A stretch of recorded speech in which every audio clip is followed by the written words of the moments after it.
तो दोस्तों मैं एक बार फिर से आपके सामने इलेक्ट्रिसिटी यानी कि विद्युत से 20 इंपोर्टेंट क्वेश्चन का सेट लेकर हाजिर हूं। जी हां दोस्तों, जैसा कि आपको पता ही है कि मैं daily chapter wise 20 important question का सेट लेकर आते रहता हूं।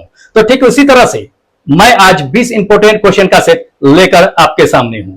तो दोस्त इसमें क्या है कि इलेक्ट्रिसिटी से आपको पता है ना कि इससे पहले मैं 3 क्लास आपको प्रोवाइड करा चुका हूं इलेक्ट्रिसिटी से, और ये चौथा क्लास जा रहा है। जी हां, अब समझिए कि इलेक्ट्रिसिटी क्या है कि थोड़ा सा लंबा चैप्टर है और इससे सबसे ज्यादा क्वेश्चन आरआरबी एग्जाम में पूछे जाते हैं। जी हां, तो टेक्नीशियन वाले ध्यान रखिए आप कि पूरा कमांड करके रखिए इलेक्ट्रिसिटी, इससे बहुत क्वेश्चन आपको पकड़ में आ जाएगा। बहुत इंपॉर्टेंट क्वेश्चन है, वीडियो को शुरू से अंत तक के देखिएगा, स्किप मत कीजिएगा। कलम कॉपी लेकर के क्वेश्चन और आंसर को नोट करते रहिएगा और जो हम आपको बताते हैं उसको भी नोट करते रहिएगा।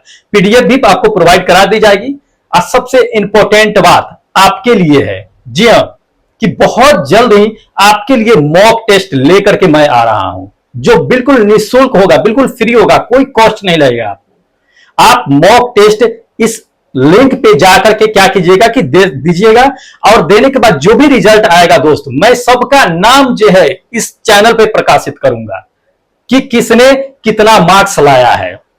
आप खुद अपने आप को जज करिएगा कि हम साइंस में कितना है, कितने पानी में है। तो इस बात को ध्यान रखिएगा, बहुत जल्द ला रहे हैं, ज्यादा समय नहीं लगेगा, 1 सप्ताह बहुत ज्यादा है दोस्त, और 1 सप्ताह के अंदर ही सब कुछ आपको प्रोवाइड करा देंगे। तो काम चल रही है इस पे।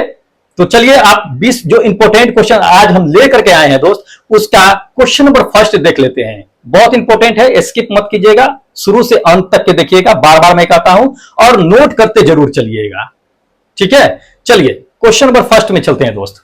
क्वेश्चन नंबर फर्स्ट में दे दिया है कि एसी और डीसी किसके रूप में होता है, यह बताना है मुझे। जी हां, एसी और डीसी किस रूप में होता है यह बताना है। ऑप्शन देख लीजिए, यहां सिर्फ हम टिक मार के नहीं जाएंगे, ध्यान रखिएगा इस चीज को। आपको पता है, अगर आप मेरा वीडियो रेगुलर अगर देख रहे हैं तो आपको पता होगा कि हम टिक मार के नहीं जाते हैं, हम कंसेप्ट क्लियर करके जाते हैं। ध्यान रखिए, रटा हुआ चीज आप भूल जाइएगा, लेकिन जो कंसेप्ट आपका अगर क्लियर हो जाएगा, एक बार माइंड में सेट हो जाएगा, उस चीज को आप वर्षों तक याद रखिएगा।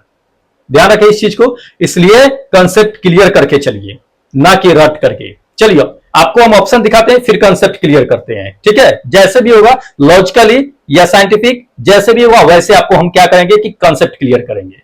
चलिए दिखाते हैं।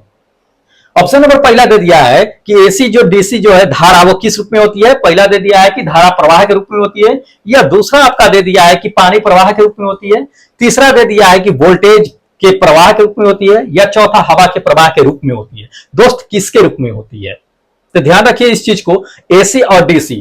अब इसी कॉन्सेप्ट पे थोड़ा सा चल लेते हैं, इससे ताकि आप क्या हो कि एग्जाम में थोड़ा टाइम कम होता है ना, तो लॉजिक लगा के टक से मार देना है, फिर आपको हम समझा भी देते हैं। समझिए इस चीज को, एसी और डीसी, एसी और डीसी में ए और सी को हटा दीजिए, क्या बचता है, करंट। करंट मतलब क्या होता है, धारा। ऑप्शन में क्या है, धारा। धारा का प्रवाह कौन सा ऑप्शन है, फर्स्ट नंबर, टिक मार दीजिए। समझिए इस चीज को, आगे बताते हैं आपको, ध्यान दीजिए। ये हो गया डीसी और ये हो गया एसी।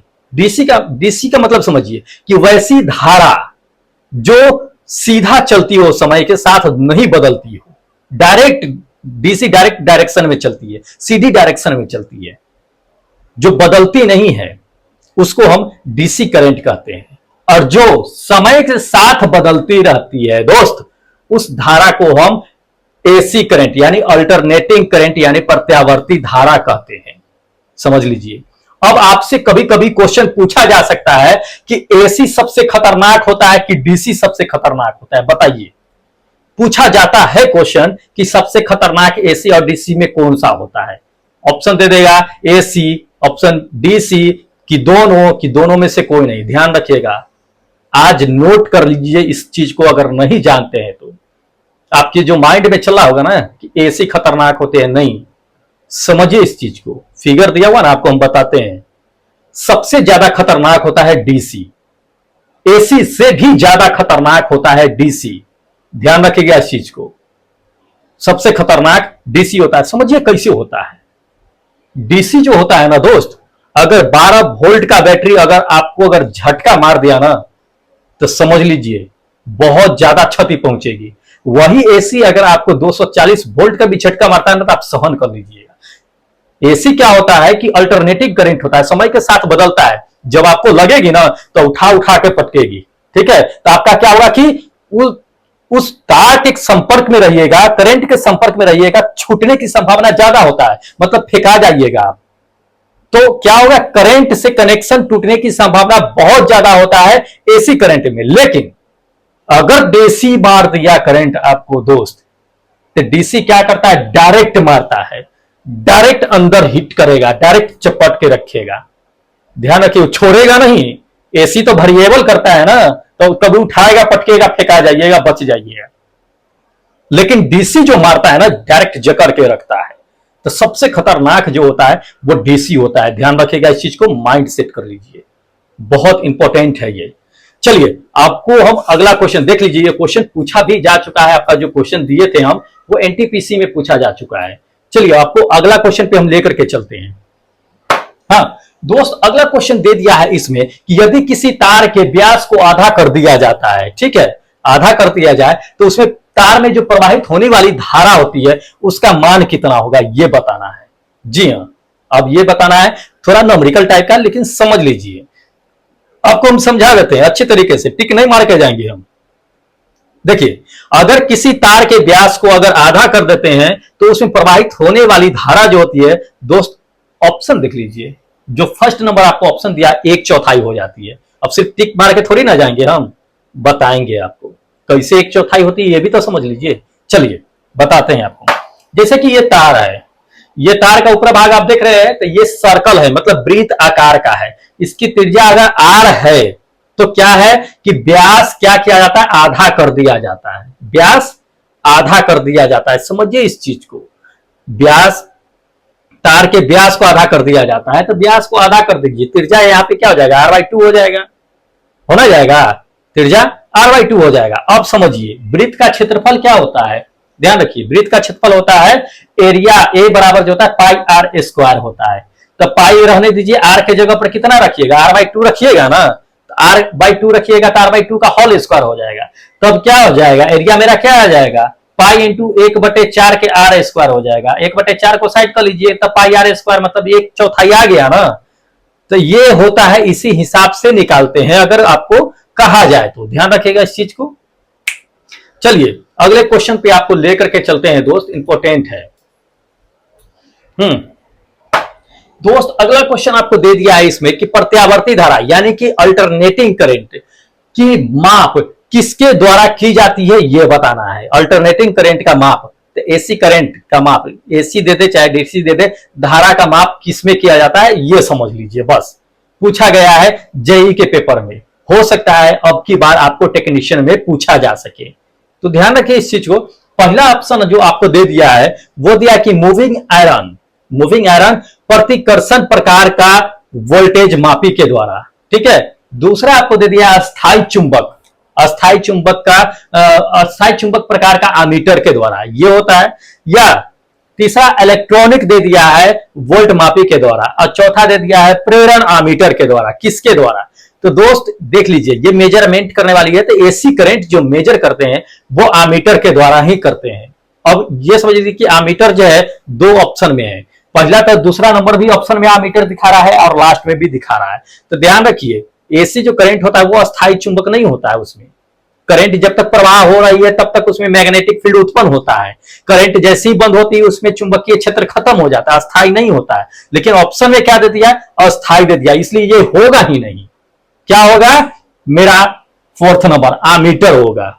आमीटर, आमीटर देखिएगा, जब किसी भी सिस्टम पे जाइएगा या स्टेबलाइजर होगा उसमें ए लिखा होता है, तो वो क्या होता है, आमीटर होता है। उसमें आपको करंट मेजर करने के लिए रहता है, वोल्टेज भी, जहां स्टेबलाइजर होता है उसमें भी लिखा होता है वोल्टेज मेजर करने के लिए, और आपको ए भी कहीं कहीं लिखा होता है जो करंट को मेजर करते हैं। ध्यान रखिएगा इस चीज को, तो आमीटर होता है।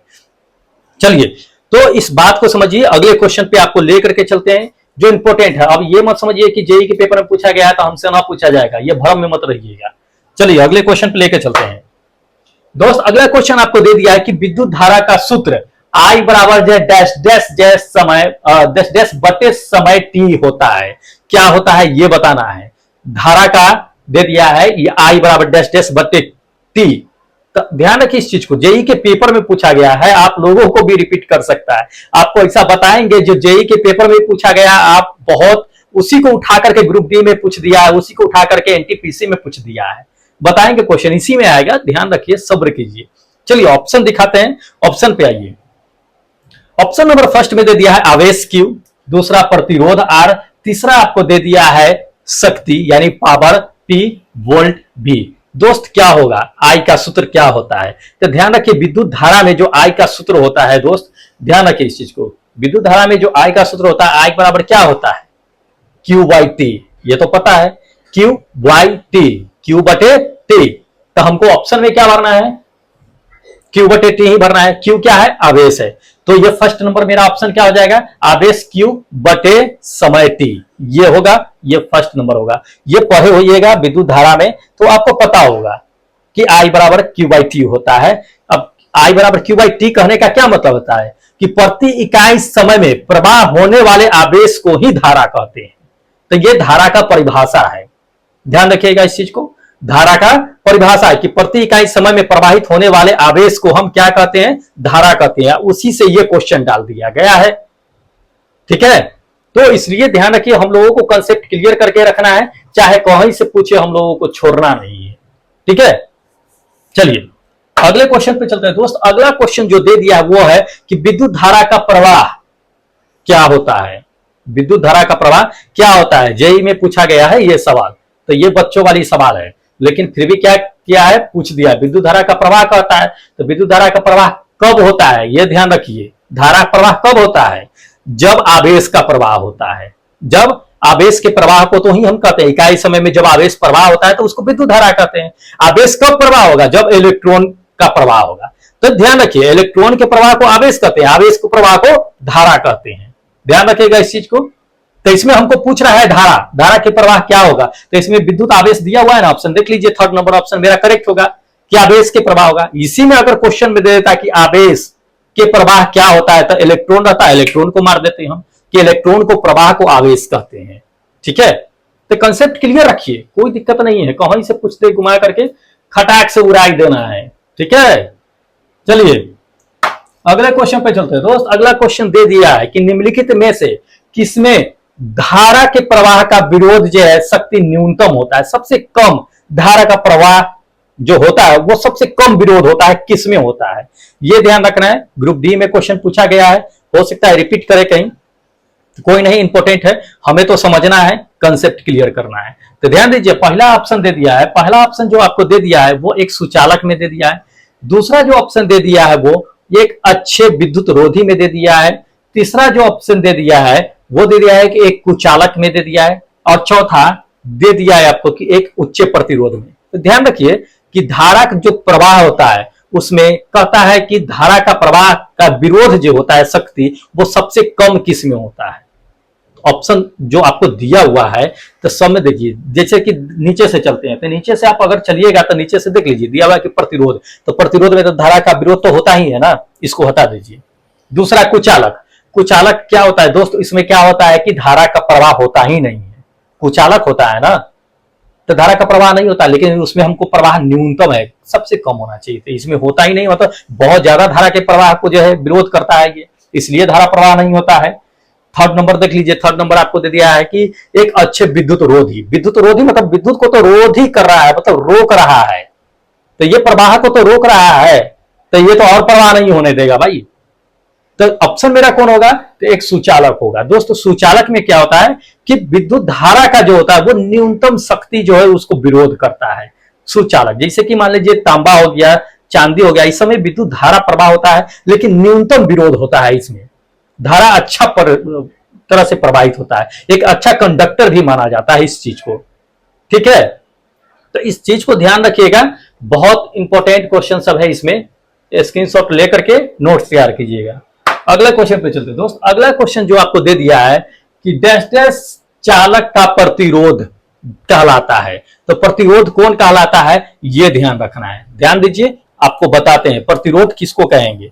अगर आप ओम्स लॉ पढ़े हैं तो ऑप्शन देख करके मार दीजिएगा, अगर ओम्स लॉ नहीं पढ़े हैं तो आज हम पढ़ा के छोड़ेंगे, भूलने नहीं देंगे। ये इतना ओम्स लॉ पढ़ा देंगे कि हमेशा के लिए याद भी हो जाएगा, ध्यान रखिए। चलिए, अगर ओम्स लॉ जो लोग पढ़े हुए हैं हमें पता है कि मार दीजिएगा। ऑप्शन आपको बताते हैं, ऑप्शन देख लीजिए।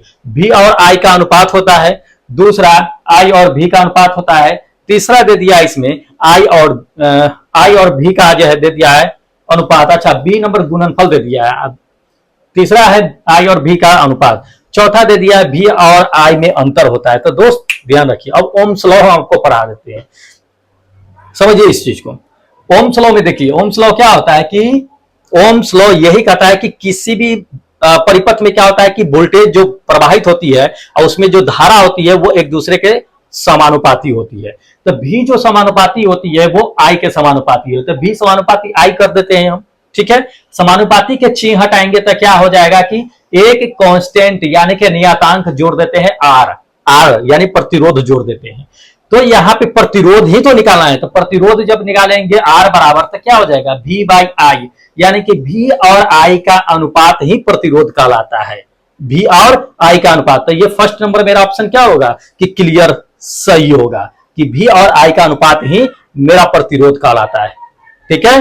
ध्यान रखिए ओम्स लॉ के अकॉर्डिंग, तो इस चीज को भूलिएगा नहीं, इंपॉर्टेंट क्वेश्चन है। चलिए अगले क्वेश्चन पे लेके चलते हैं आपको। अगला क्वेश्चन दे दिया है दोस्त कि ओम्स के नियम, हाँ आ गया फिर ओम्स के नियम। देख लीजिए ओम्स के नियम को गणितीय रूप में किस प्रकार निरूपित किया जाता है। बाकी तो दे दिया है VIR सब दे दिया है, तो गणितीय रूप में बताना है। बताए ना कि ओम्स लॉ इतना पढ़ा देंगे कि आपको भूलने नहीं देंगे। अब देख लीजिए कि कितना बार पूछा गया है ये क्वेश्चन, बोल रहे थे ना आपको रिपीट करता है। एक बार पूछ दिया ये नहीं कि दोबारा नहीं पूछेगा, पूछेगा, रिपीट करता है। चलिए तो आपको हम ले चलते हैं, इसका ऑप्शन देख लेते हैं, फिर करेक्ट हम आपको एक अगले पेज पे बताते हैं। तो इसमें जो है ओम्स का जो नियम होता है दोस्त, वो सेकेंड नंबर मेरा ऑप्शन होगा कि I बराबर V बाई R होता है, ठीक है। अब देख लीजिए ओम्स के नियम के अनुसार क्या होता है कि V समानुपाती क्या होता है I होता है ना। तो V समानुपाती I होता है, समानुपाती के चिन्ह जैसे ही हटाते हैं इसी क्या करते हैं कि नियतांक कांस्टेंट एक जोड़ देते हैं, तो कांस्टेंट R जोड़ देते हैं। यहां से क्या करते हैं कि हमको I का मान निकालना है, तो I जैसे ही रखेंगे तो R क्या होगा कि इसके बट्टा में आ जाएगा, तो I बराबर क्या हो जाएगा V बटे R हो जाएगा। तो यही तो ऑप्शन था ना मेरा, यही ऑप्शन था दोस्त। तो गणितीय रूप में अगर कहना है निरूपित करने के लिए तो ऑप्शन देख लेंगे कि I का मान, अगर मान लीजिए कि यहीं से अगर हम क्या करते हैं कि V का मान निकालते थे, V बराबर क्या हो जाएगा IR हो जाएगा। R के मान निकालेंगे क्या हो जाएगा, यहां से देख लीजिए R के मान जब निकालेंगे तो क्या हो जाएगा I बटे V हो जाएगा। तो किसी भी रूप में दे देगा, हमको ऑप्शन मिला लेना है, ठीक है। तो ध्यान रखिए इस चीज को, छोड़ना नहीं है, क्वेश्चन को लपेट के रखना है, छोड़ ऐसी देंगे। चलिए अगले क्वेश्चन में कहता है किसी विद्युत सर्किट के दो बिंदुओं के मध्य अगर एक आवेश के स्थानांतरण में जो कार्य होता है उसको क्या कहते हैं। समझ लीजिए इस चीज को, क्वेश्चन समझ में आया नहीं आया समझाते हैं। कहने का मतलब है कि अगर दो बिंदु है, ठीक है, उसके किसी बिंदु पर अगर कोई आवेश है तो उसको वहां से उठा करके जो दो बिंदु देख रहे हैं उसको बीच जो है आवेश को लाने में जो काम किया जाता है, कार्य होता है, उसको क्या कहते हैं। अभी भी समझ में नहीं आया है तो फोटो के माध्यम से समझा देते हैं। देख लीजिए पहले ऑप्शन बता देते हैं कि दो बिंदुओं के बीच जो है अगर किसी आवेश को उठा करके इसी बिंदु पर अगर लाया जाता है तो वह कार्य जो है मेरा विभवांतर कहलाता है। यह फर्स्ट नंबर ऑप्शन होगा। अब समझ लीजिए, समझा देते हैं जो लोग नहीं समझ पाए हैं सो, ठीक है। जैसे मान लीजिए कि ये दो बिंदु है, एक का जो है Q1 एक का Q2 है, ठीक है, एक Q1 और एक Q2 है, और उसके बाद जो है डैश डैश डैश मतलब अनंत तक के। अगर अनंत पे कोई आवेश स्थित है तो उसको उठा करके हम ये दोनों बिंदु के बीच ला रहे हैं, तो उसको जो है उठा करके इसके बीच जो लाने में किया गया कार्य है W, वो कार्य ही विभवांतर कहलाता है। ध्यान रखिएगा, ये कार्य ही विभवांतर कहलाता है। अनंत पे है उसको उठा करके ये दोनों Q1 Q2 के बीच जो है ला रहे हैं उठा करके, यही कार्य जो है उसके बीच जो है लाने में किया गया कार्य विभवांतर कहलाता है। अब समझ में आ गया, फोटो के हिसाब से समझ लीजिए, यही क्वेश्चन में कहा भी जा रहा है। तो भूलना नहीं है हमें, छोड़ना भी नहीं है, लपेट के रखना है क्वेश्चन को। चलिए अगले क्वेश्चन पे चलते हैं दोस्त। अगला क्वेश्चन दे दिया कि 5 ओम प्रतिरोध वाले 5 ओम प्रतिरोध वाले एक परिपथ में यदि धारा में वृद्धि होती है तो वोल्टेज में क्या असर पड़ेगा। एनटीपीसी में पूछा जा चुका है क्वेश्चन, ध्यान रखिए इस चीज को। 5 ओम का प्रतिरोध है, अगर उसके परिपथ में क्या होता है कि धारा का मान वृद्धि होता है तो वोल्टेज पे क्या असर पड़ेगा। अब ध्यान रखिए इस चीज को। ऑप्शन दे दिया है पहला कि घट जाएगा, दूसरा बढ़ जाएगा, तीसरा समान रहेगा और चौथा दे दिया है आपको शून्य हो जाएगा। तो समझिए इस चीज को। ये जो 5 ओम दे दिया, 5 ओम दे दे, 10 ओम दे दे, 20 ओम दे दे, कोई फर्क नहीं पड़ता, हमें कोई फर्क नहीं पड़ता। ओम्स लॉ याद होना चाहिए। जी हाँ दोस्त, ओम्स लॉ याद होना चाहिए। ओम्स लॉ क्या होता है पता है ना आपको, समझिए इस चीज को। ओम्स लॉ जो होता है भी समानुपाती आई होता है। हम तो आपको बताएं कि ओम्स लॉ इतना पढ़ा देंगे इसमें कि आप भूलिएगा नहीं। तो भी समानुपाती आई होता है, समानुपाती के चीज हटाएंगे तो आर हो जाएगा, या समानुपाती ही रहने दीजिए, भी समानुपाती आई ही रहने दीजिए। अब देखिए समानुपाती कहने का मतलब क्या होता है, यहां पे रेजिस्टेंस है नहीं, रेजिस्टेंस छोड़ दीजिए, भूल जाइए रेजिस्टेंस को। यहां धारा और क्या है, वोल्टेज है, धारा और वोल्टेज है। समानुपाती कहने का मतलब ये होता है कि ये एक दूसरे के बराबर है, जितना इसका वैल्यू है उतना ही उसका वैल्यू है, ठीक है। अगर ये 2 गुना होगा तो वो भी 2 गुना होगा, अगर ये 4 गुना होगा तो वो भी 4 गुना होगा, समझिए इस चीज को। लेकिन यहां हमको क्वेश्चन में कहा जा रहा है कि यदि धारा में वृद्धि हो जाएगा तो वोल्टेज में क्या होगा। भाई धारा में अगर वृद्धि हुआ तो वोल्टेज में भी वृद्धि होगा, ध्यान रखिए, क्योंकि ये दोनों समानुपाती होते हैं ओम्स लॉ के अकॉर्डिंग, ठीक है। तो इस चीज को समझिए, इंपॉर्टेंट है, भूलिएगा नहीं। बाकी ओम कितना भी दे दे कोई फर्क नहीं पड़ता हमें। चलिए अगले क्वेश्चन पे लेकर चलते हैं। अगला क्वेश्चन दोस्त दे दिया है इसमें कि निम्नलिखित में से कौन बिजली का कुछ चालक है। जी हाँ, ए नंबर में दे दिया है कि माइका और क्वार्ट्ज, बी नंबर में दे दिया धातु और रबर, सी नंबर में दे दिया है धातु और माइका। कौन सा होगा जो विद्युत का कुचालक होगा। कुचालक मतलब समझ रहे हैं ना, कि जिससे धारा प्रवाहित नहीं हो सके वही कुचालक होता है, समझ लीजिए इसको। तो जिससे धारा प्रवाहित होता है उसको सुचालक कहते हैं, जिससे धारा प्रवाहित नहीं होता है उसको कुचालक कहते हैं, समझ गए। तो इस जो 3 को ऑप्शन दे दिया है, इस तीनों में आपको बताना है कि कौन कुचालक है। तो ध्यान रखिए इस चीज को। सी नंबर में भी धातु दिया है, कोई भी धातु होगा उससे करंट प्रवाहित होगा ही। तो दोनों में धातु है, करंट प्रवाहित होगा ही। किसमें धातु नहीं है, तो माइका और क्वार्ट्ज में। तो ये क्या होगा कि विद्युत का कुचालक होगा। तो ऑप्शन देख लीजिए, ये 4th नंबर ऑप्शन केवल ए करेक्ट होगा कि माइका और क्वार्ट्ज कुचालक है, ठीक है। समझ रहे हैं इस चीज को। इंपॉर्टेंट क्वेश्चन है, एलपी में भी पूछा जा चुका है, ये क्वेश्चन पूछा भी जा सकता है। चलिए अगले क्वेश्चन पे दोस्त लेकर के चलते हैं आपको कि निम्नलिखित में से कौन सा घोल बिजली का जो है कहता है इसमें चालक नहीं है। मतलब कि किस घोल में करंट नहीं आ सकता है। अगर उस घोल को ले लें, मान लीजिए कि घर में अगर आपके पानी है, नमक है, मिला दीजिए, तार रख दिए, करंट मारेगा, झटका मारेगा, बस उसी हिसाब से समझ लेना है। घोल का मतलब वही होता है, तो समझिए इस चीज को। ऑप्शन नंबर फर्स्ट में दे दिया है आपको कि सोडियम हाइड्रोक्साइड घोल ये होगा, या दूसरा आपको ऑप्शन दे दिया है कि ग्लूकोज का घोल, तीसरा दे दिया है एसिटिक एसिड का घोल दे दिया है, ठीक है, और चौथा दे दिया हाइड्रोक्लोरिक एसिड का घोल। दोस्त किसका होगा, तो ध्यान रखिए इस चीज को। एसिड जितने भी होते हैं आपको करंट मारेंगे, ध्यान रखिएगा इस चीज को। एसिड जितने भी होते हैं आपको करंट मारेंगे। तो सोडियम हाइड्रोक्साइड भी करंट मारेगा आपको, नीचे 2 मुझे दे दिया एसिड, उसमें भी करंट मारेगा। किसमें नहीं मारेगा, सेकेंड नंबर में, ग्लूकोज में। तो ये विद्युत का चालक नहीं होता है, ध्यान रखिएगा इस चीज को, विद्युत का चालक नहीं होता है। इंपॉर्टेंट क्वेश्चन है, नोट करते चलिएगा।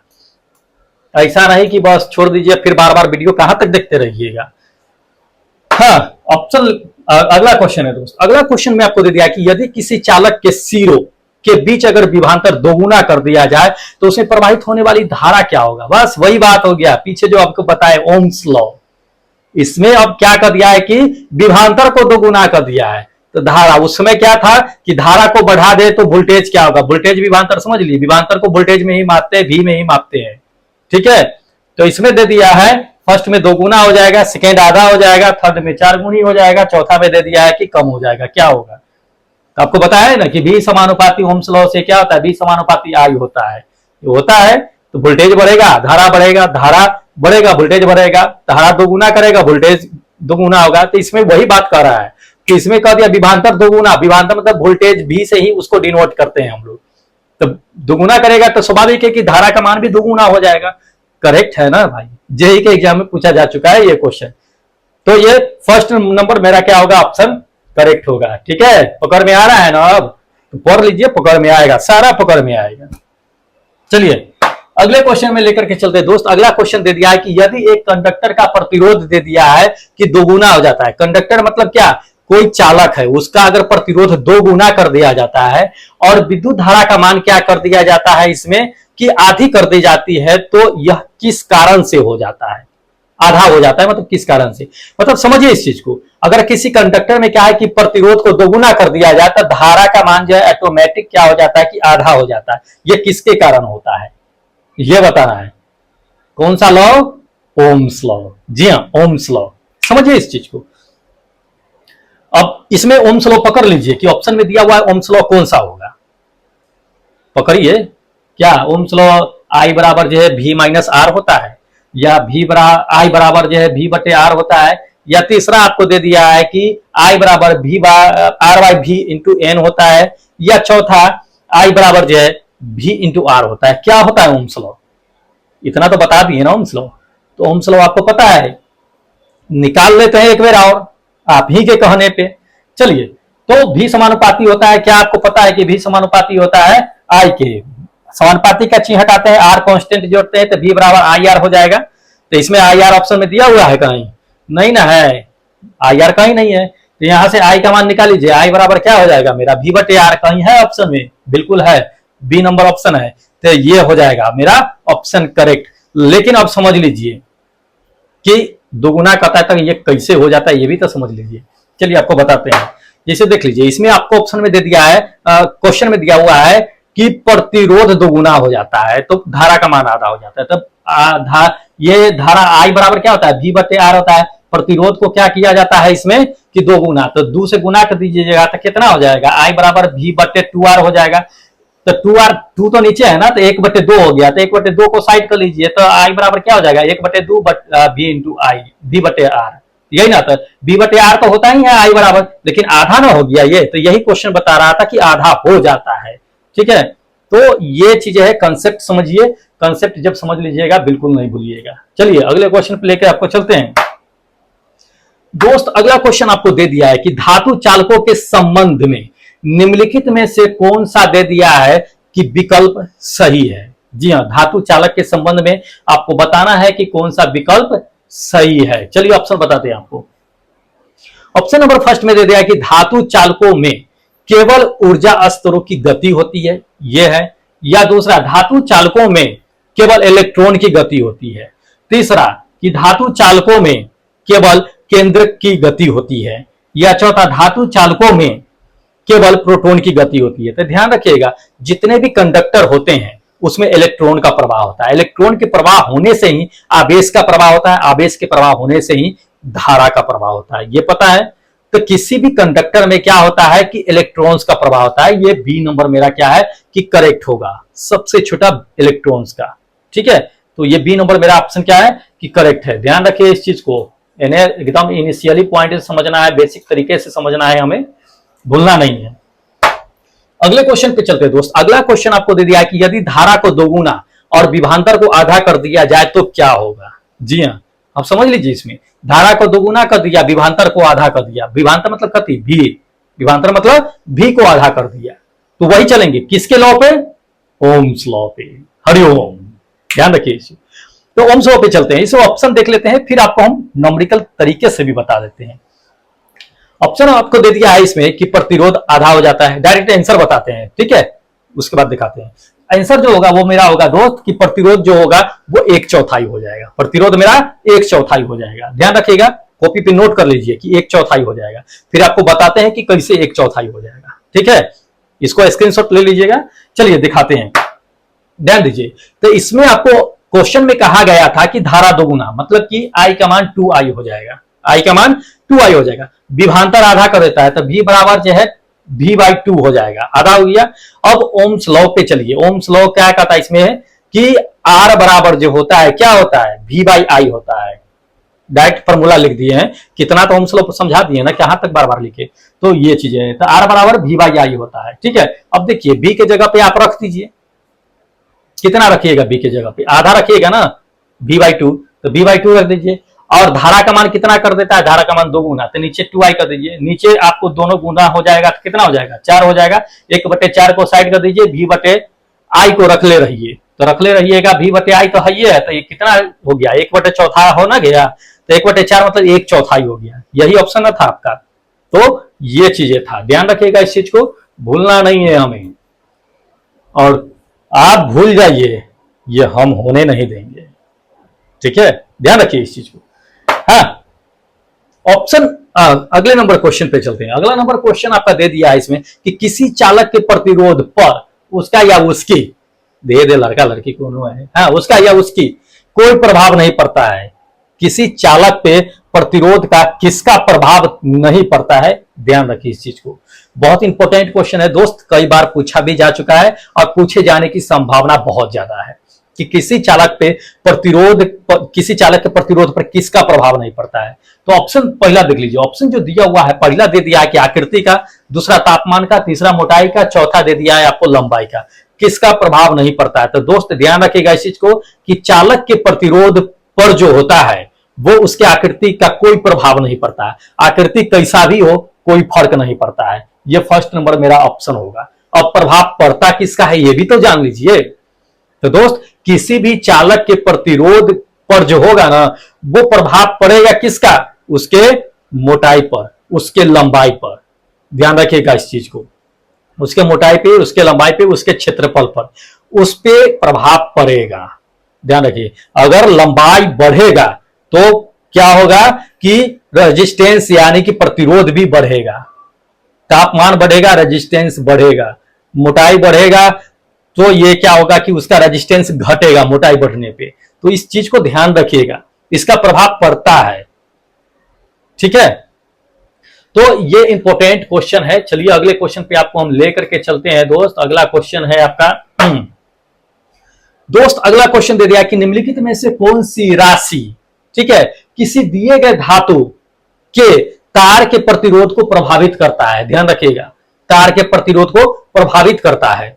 प्रतिरोधकता ने दे दिया, हाँ, प्रतिरोधकता को प्रभावित करता है, किसी भी तार के लिए वैद्युत प्रतिरोधकता को प्रभावित करता है। पहला ऑप्शन देख लीजिए, ऑप्शन नंबर पहला दे दिया है कि तार के पदार्थ की प्रकृति को, दूसरा तार की मोटाई को, तीसरा आपको दे दिया है कि तार की आकृति को, और चौथा आपको दे दिया है तार के फेरो यानी टर्न्स के संख्या को। तो ध्यान रखिएगा इसमें कि आपका जो है धारा जो है विद्युत तार में जो होता है वो प्रतिरोधकता का किसका प्रभाव पड़ता है, तो दोस्त उसमें प्रतिरोध नहीं कर रहा, प्रतिरोधकता कर रहा है। प्रतिरोध का आपका एसआई मात्रक ओम होता है, लेकिन प्रतिरोधकता का एसआई मात्रक विशिष्ट प्रतिरोध जो होता है उसका ओम मीटर होता है। ध्यान रखिएगा, इसमें प्रतिरोधकता का जो होता है दोस्त उसका प्रभाव पड़ता है किसका, तार के पदार्थ की प्रकृति का। ध्यान रखिएगा इस चीज को, तार के पदार्थ के प्रकृति का, नेचर पे उसका प्रभाव पड़ता है। तो ध्यान रखिए इस चीज को, इंपॉर्टेंट क्वेश्चन है। चलिए अगले क्वेश्चन पे लेके चलते हैं दोस्त। अगला क्वेश्चन आपको दे दिया है, इंपॉर्टेंट है कि प्रतिरोध को समांतर क्रम में अगर संयोजित किया जाता है तो उसका परिणामी जो रिजल्टेंट प्रतिरोध होता है उसका वैल्यू क्या होता है।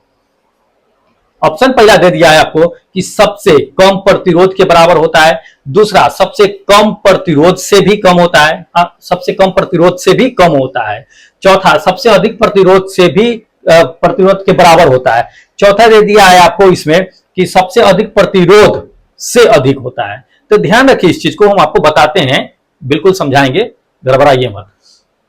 इसमें क्या है कि समांतर क्रम में प्रतिरोध को जोड़ा गया है, ठीक है। समांतर क्रम में जब प्रतिरोध जोड़ते हैं तो जितने भी सारे प्रतिरोध जोड़ते हैं उस सभी प्रतिरोध को जोड़ने के बाद जो रिजल्ट आता है प्रतिरोध वो क्या होता है, तो वो जो होता है ना दोस्त, वो सबसे कम प्रतिरोध जो उसमें दिया होगा उससे भी कम प्रतिरोध आता है। ध्यान रखिए इस चीज को, उससे भी कम प्रतिरोध आता है। तो ये मेरा क्या है कि सेकेंड नंबर ऑप्शन सही है। अब समझाते हैं आपको, समझिए इस चीज को।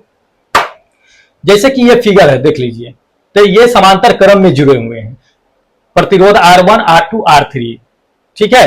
तो ये समांतर क्रम में जुड़े हुए प्रतिरोध R1 ले लेते हैं, मान लीजिए कि 2 है, ये 3 है, ये 4 है, तीनों का है प्रतिरोध। समांतर क्रम में प्रतिरोध का फॉर्मूला क्या होता है? समांतर क्रम में प्रतिरोध का फॉर्मूला क्या होता है कि 1/R बराबर 1/R1 plus 1/R2 plus 1/R3। अब इस सब का वैल्यू जो है रख दीजिए वहां पे। रखने के बाद जो है आप इसका जो है एलसीएम ले लीजिए। एलसीएम लेने के बाद निकालिए, यहाँ पे कैलकुलेट कीजिए। आप देखिए इसमें सबसे कम प्रतिरोध कौन सा है? 2 है, उससे भी कम का प्रतिरोध यहाँ पे आया ना, सबसे कम। तो जितने भी सबसे कम जो प्रतिरोध है उससे भी कम का प्रतिरोध यहाँ पे आता है। ध्यान रखिए इस चीज को, और यही चीज इसमें पूछा गया है। अगर इसी को मान लीजिए कि सीरीज में कहा जाता दोस्त, तो सीरीज में बढ़ जाता। जितना सबसे कम प्रतिरोध या जितना सबसे अधिक प्रतिरोध होता है उससे भी ज्यादा प्रतिरोध हो जाता है सीरीज में, श्रेणी क्रम में। लेकिन श्रेणी क्रम में नहीं पूछा है, ये समांतर क्रम में पूछ दिया है। तो ध्यान रखिए इस चीज को।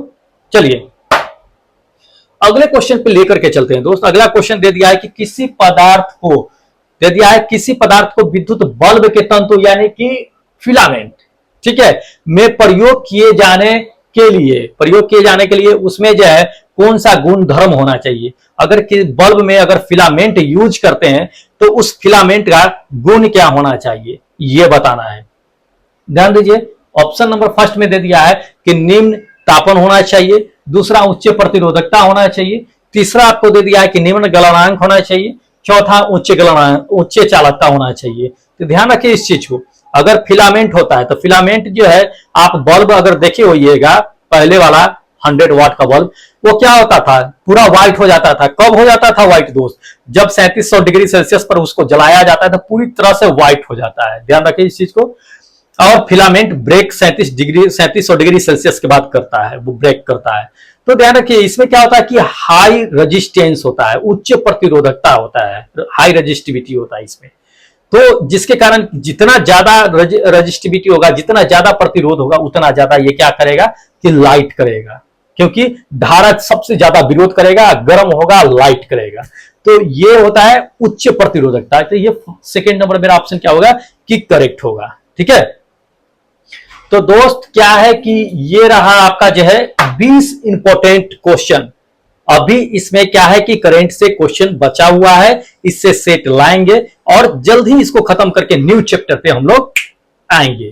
तो दोस्त मॉक टेस्ट के लिए सभी लोग तैयार हो जाइए, जल्द ही आ रही है आपके सामने मॉक टेस्ट और सबका रिजल्ट हम इस चैनल पे प्रकाशित करेंगे और सबका नाम जारी करेंगे। कौन कहां से है, कितना नंबर है, कितना किसकी कैपेसिटी साइंस में है, ये पकड़ में आएगा। जी हाँ दोस्तों, तो ध्यान रखिए इस चीज को, बहुत जल्द हम लेकर के आ रहे हैं। चलिए, अगर अभी तक आप चैनल सब्सक्राइब नहीं किया तो दोस्त चैनल सब्सक्राइब कर लीजिए। आपके लिए मैं बता रहा हूं, चैनल सब्सक्राइब कीजिए। टेक्नीशियन ग्रेड 3 वाले आप ध्यान रखिए, साइंस में आपका 40 नंबर पूछा जाएगा। 40 में 40 कैसे भी ठोक के लाना है और रिजल्ट गिराना है, हमें रेलवे में जॉब लेना है। ध्यान रखिए इस चीज को, ठीक है।